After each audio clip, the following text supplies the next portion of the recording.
Hey, how's it going?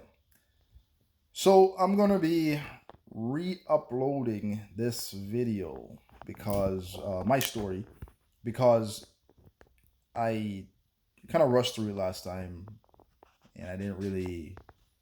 I was trying to get it under a certain time and I think maybe I just misunderstood some of the requirements for posting or something. But I want to just be a bit more not rush so much. So my name is Paul, and I was diagnosed with paranoid schizophrenia with delusions of grandeur. That's the mental illness, which I'm sure you know already. That's why you're probably watching this video. But that's what my doctor or the doctor diagnosed me as, and so my the journey, if you will, with that began around age 19, 20. For me, I had symptoms. I feel around 16. I was a teenager, anyways, 15, 16, probably 16, something like that. When I used to smoke weed, I used to have these kind of experiences where I felt people were throwing words at me and stuff like that, and I would challenge them on it, and they would deny so we're saying anything. Eventually I just learned to just never mind it so much because it was a weird situation. I didn't trust my own friends at some point because I thought they were kind of against me a little bit, just kind of. But then they would deny some of these things, with my accusations. So, but I see I used to when I go to sleep or something, and I woke up, everything would be fine. It's like I would forget until the next time, right? So, but when I was around 20 or so, I became a Christian. A little bit before that, and it was after this. I say that because I'm not a Christian today, but I it's nothing against Christianity. There's nothing wrong with that. I think it's good, but for me, it just didn't really work out. But the reason why I mentioned that is because that uh, contributed, or the mentality that I held me within the box of the delusions, right? So there were three, and everything began after that. But there was three notable experiences that before I descended into a level of madness that uh, took my life, could have taken my life. And two of them were me hearing voices. One of them were just a thought that affected me in a negative way. But I was working at the Edmonton Journal Production Center, and a voice whispered. I was working, putting flyers together or papers, and a voice whispered my name. Says, and I turned around real quick. Who the heck is whispering so close to my ears? That was I didn't like that, so I turned around, and I didn't see anybody at my eye level, but just a little few feet back, and by a pallet, there was a guy there putting some papers. So I thought, oh, this must be kind of a sign. I need to talk to this guy about God or something, right? So and I was telling him that going to place, I look at some people, and I could see they look like witches and stuff. So I was telling him, man, there's some witches in this place, and I was kind of freaking the guy out. So, Anyway, next time I'm working there and putting some paper to get some flyers together, the paper, and I was thinking, my thoughts were going on the level, and uh, another voice or a thought just spiked and came down, and that threw me for a loop because the voice said, "Curse God," and I was a Christian, so naturally this freaked me out because I thought that was me. It was like my thought, but it was a thought that interjected in my thought, but I still thought it was my thought because it came from my head, right? My mind. So I was, I was like, oh man, why would I say that? Curse God, why did I do that? Where did it come from? And that, I couldn't stop that, saying it. It would just keep repeating, curse God, repeating in my head from the moment I awoke until the moment I went to sleep. That was playing in my head. I prayed, I cried. I my head was, I couldn't think. Could no longer have a conversation. I couldn't,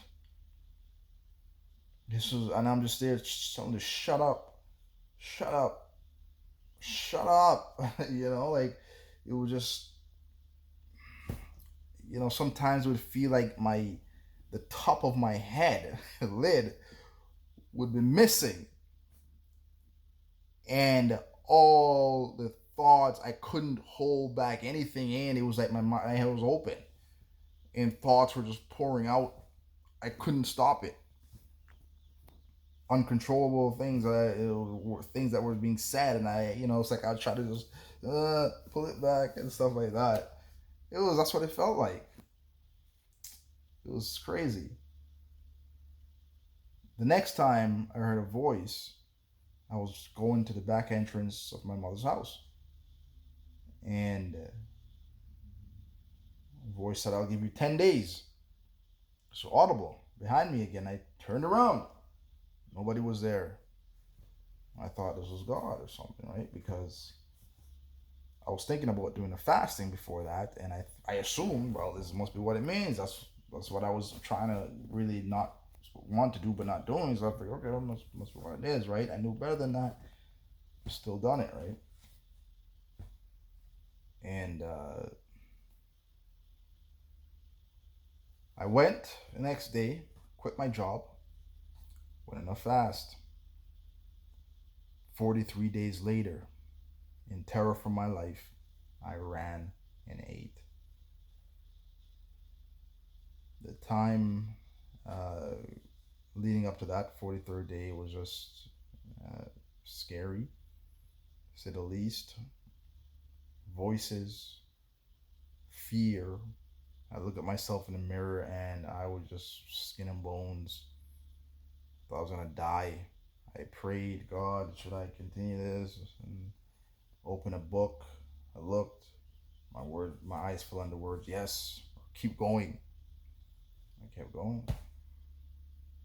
It wasn't until what felt like, I describe it as like ripples or waves coming from like my mid section, just kind of going up and up and up, this feeling, and I thought that was the sign that I was gonna die, and I just ran and I ate and I ate and ate and ate until my stomach started hurting.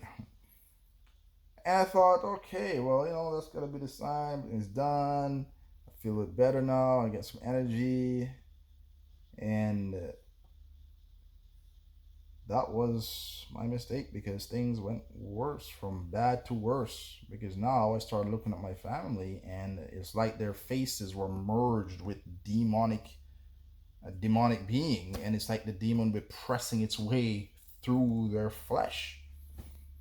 And I was just staring at this because I was so like I couldn't stop staring at it, just in shock of what the heck I'm looking at. And so I was frightened. And it's not, and I suspected my mom, my sisters, everybody were witches, demons. They were all part of this collective that all knew me, and they'd throw words at me. Good, they'd say when I think these thoughts, and I'm like, oh, I cringe. Dead, gone, useless, worthless. They'd say to me, even the people at church. I don't know. I couldn't. I didn't know where to go or what to do, and I couldn't talk to anybody about what was going in my heart, what was going in my mind. I couldn't talk to anybody, and that was. I was lonely. It was. I was. I. It's a tough thing to hang around with people that, at the same time, you feel that they despise you, but there's not a soul that I could have found or have found that was not part of that.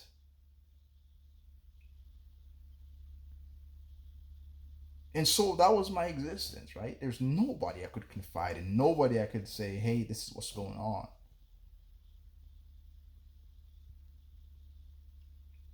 And so I was alone. I was alone. But I always thought God was there, right? And that was the thing that made it bearable.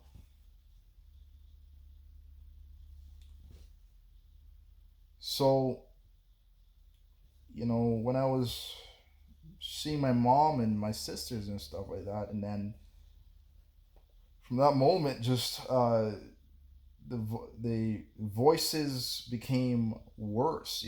People, some of my friends and stuff, would come over and they'd throw those words at me as well, because they saw it's like I was in this just pathetic state, and they'd throw one of them threw curses at me. And what do you do in a situation like that? It's and then the voices would chase me down.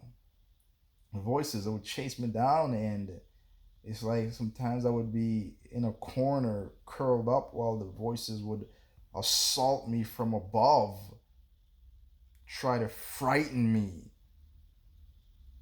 And the more afraid I was, the more they attacked.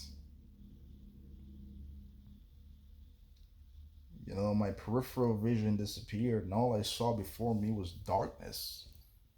A world filled with darkness. It was hell. Things settled down. I began to, I was eating, and things kind of calmed down, and I was just feeling better and going out more, and, associating people more, not necessarily because I wanted to, more because I had to, because, I couldn't just, I don't know. I suffered it.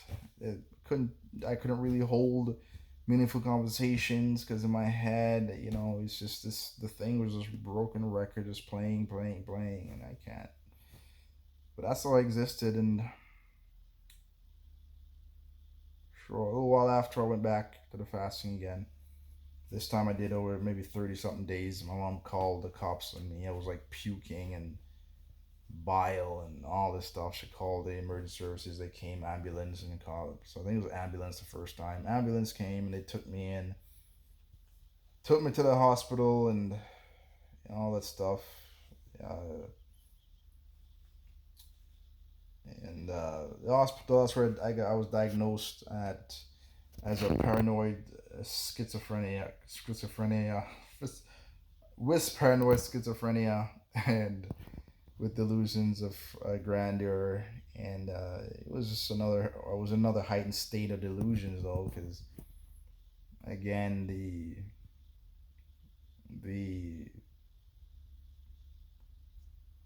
the doctors, the paramedics, everybody was just, saying, tossing words at me, and an angel came near me, and it was telling me how to answer the questions, what questions to not answer, what questions to answer, and I would, just kind of answer the doctor's questions based on that, and then that's when they gave me the diagnosis. I told him the whole thing that the angel told me, that I was some prophet and God's gonna take me out of my body and give me a new body and all this. That's what the fasting, at the end of the fast, that's what's gonna happen. Essentially, I'm probably gonna die, right?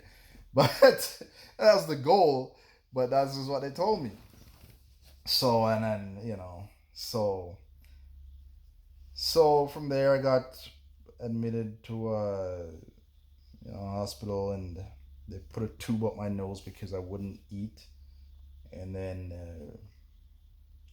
feed me like that, gave me IVs and stuff, and the tube machine, the NG tube, would speak to me too when it cycles through. I don't know if you've ever seen one of those things, but anyways, it makes this noise as it turns, uh, and that would, as it pumps, I guess, and that would speak some words to me. In the hospital, I would see visions of little children and images and stuff on the walls, on the beds, and there's a children that would come and sit in my lap or something like that. It was those creepy horror movies, those creepy kids. That was what it was. It's like a shadowy figure. That was always creep me out. That was creep me out. This little kid would run around. Yeah. So, and I'd hear a giant outside the hospital speaking. I'd hear people in the walls, like up the walls, but it's like they were in the walls, but they weren't necessarily in it. But that's what it feels like. But they were like, it's like they're in another dimension or something. They're just two freaking random people. I don't know who they were to this day, talking, just having like a idle conversation. I was sitting there listening. I'd have a demon that would come on my bed and start rapping, and I would hear these musical beats. I even remember some of those lyrics. I'm not gonna say them, but I remember some of those lyrics. That this guy was rapping like some rhymes and stuff, and musical beats just like crazy. There'd be a few different demons that would come and just like come to me, you know. And then one of them came and asked me some question, and I answered, and the angels kind of rebuked me, stopped me, and then the demon started laughing at me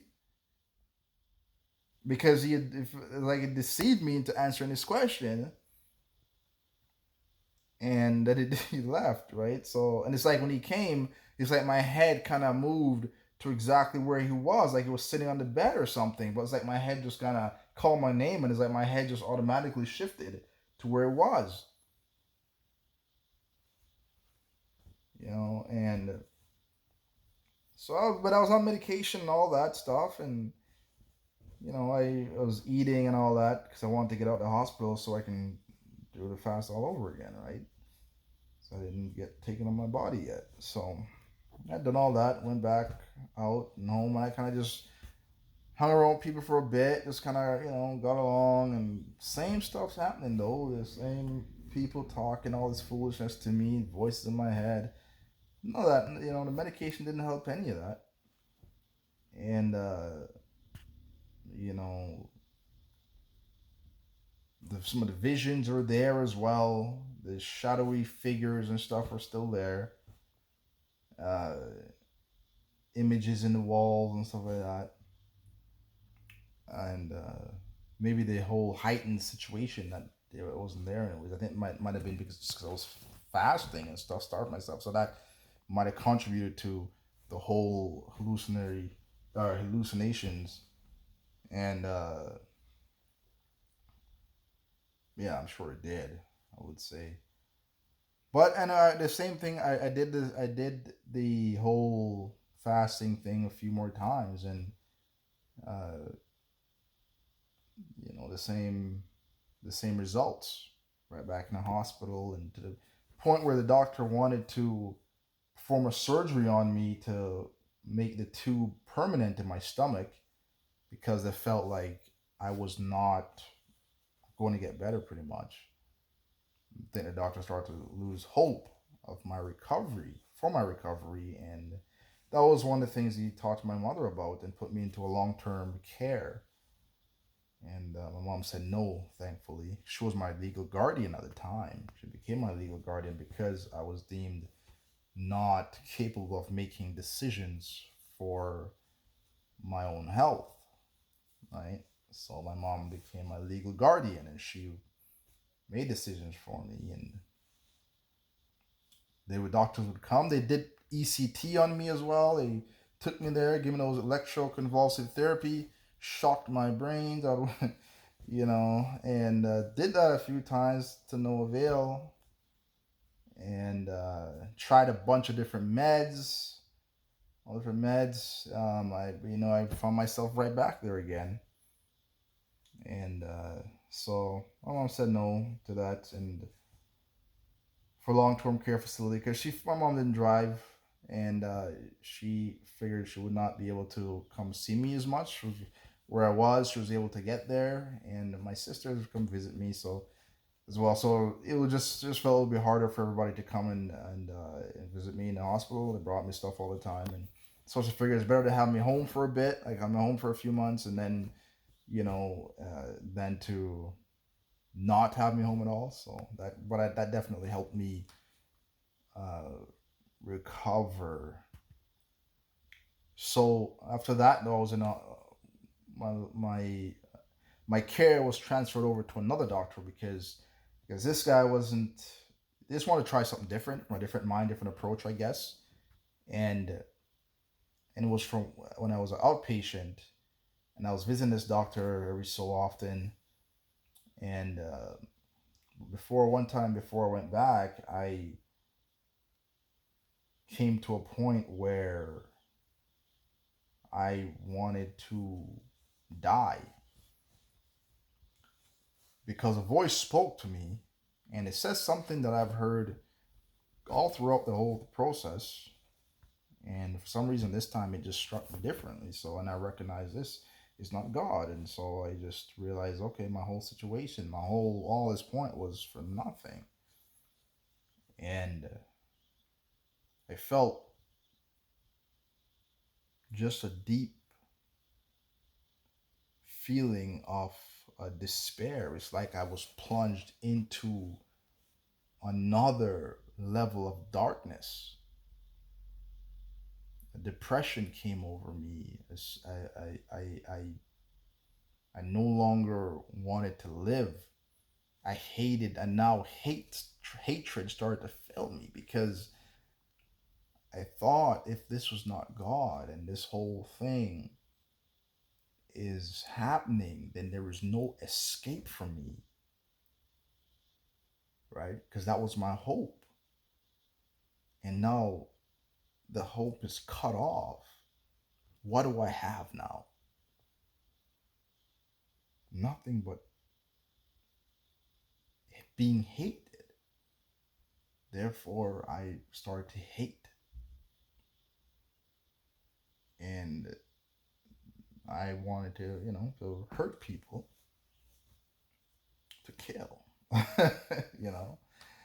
And, I had to fight that thought because I said, you know what, to live is to suffer. And I figured, why should I end anybody else's suffering? That was it. That's what I thought, right? It's pretty messed up.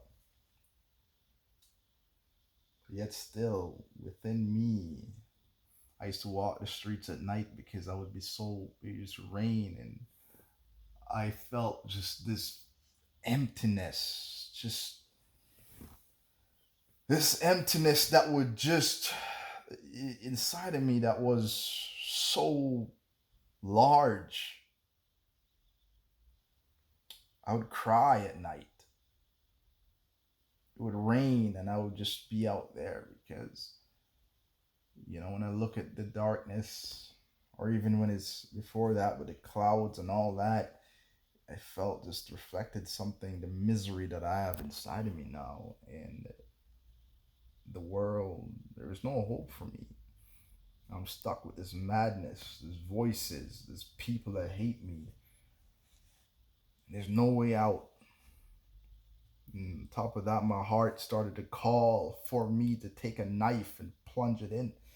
It felt like what I envision as this, like a, when you look at a coal that's burning, and when you blow on it, it gets so bright and orange.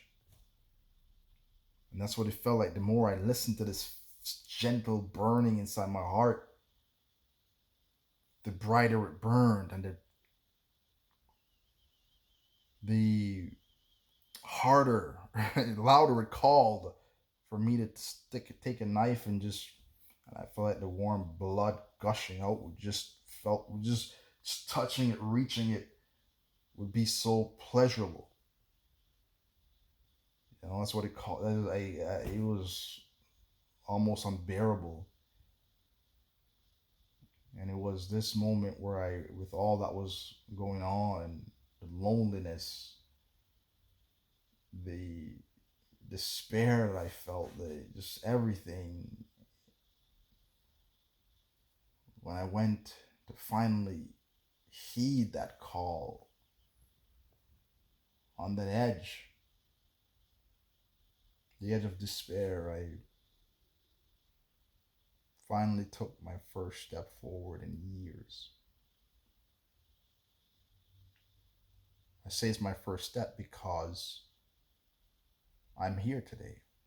And I felt like all those other times I was just falling backwards and not moving forward at all. So it's right when I reached the last step before I fall over the edge.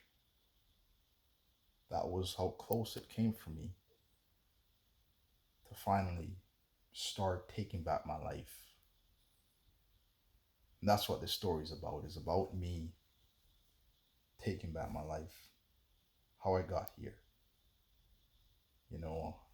Became a Red Seal electrician as of December 2018. Nothing came easy. I fought for everything. There's no voices in my head but my own. I don't have the same thoughts, the same view on the world as I did. Everything just cleared up. And I tell you that it was not easy, and it did not come without a fight. That's what I want to share with my whole experiences, this channel, to give some insight how I got here. I told my doctor that I understood what was going on with me after that point, and I said, I don't need any medication anymore. He said, based on your history, you'll be back here within 6 months. I said, no, I won't. He said, yes, you will. I said, nope. And I leave. I left. And he said, see you in 6 months. I haven't seen this guy in 12 years. And completely free. And that's what I'm saying. It's not where I was. Hopeless situation. Nobody saw this. Nobody saw the results that I got. Nobody believed it. Nobody. I'm the only one who understood what it took and what it's gonna take. I'm the only one who believed it. And it became exactly as I envisioned it. And that's what I want to. I want to. Hopefully, can help somebody. I know this is not. Something that you hear. My story on how to get back full recovery.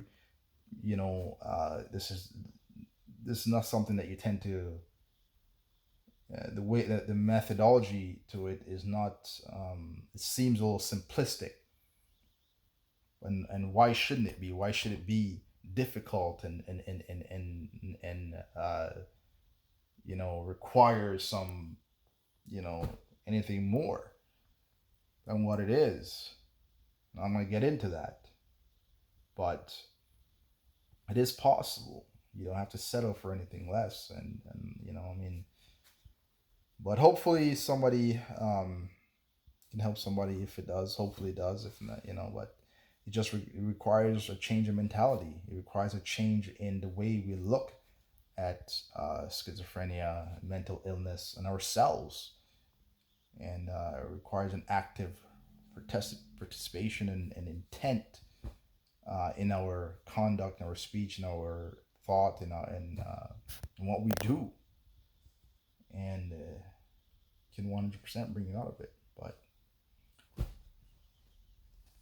you have to see it in order to receive it, and but hopefully, just anyway. So this is my story. A little bit more details into what I went through, and so it's longer than I didn't want it more than 15 minutes, but it is what it is. Hopefully, if you got time to watch it, if you have time, and make it this far, then hopefully you got something from it, and maybe even just to show somebody that others. It's a lot more people suffering out there than you think, and I don't know. It is what it is. It's life. The point is we kind of move forward. It's not that we fall, and it's just we get back up, and that's what the story's about. Anyway, thank you, and I will see you again, hopefully. Peace.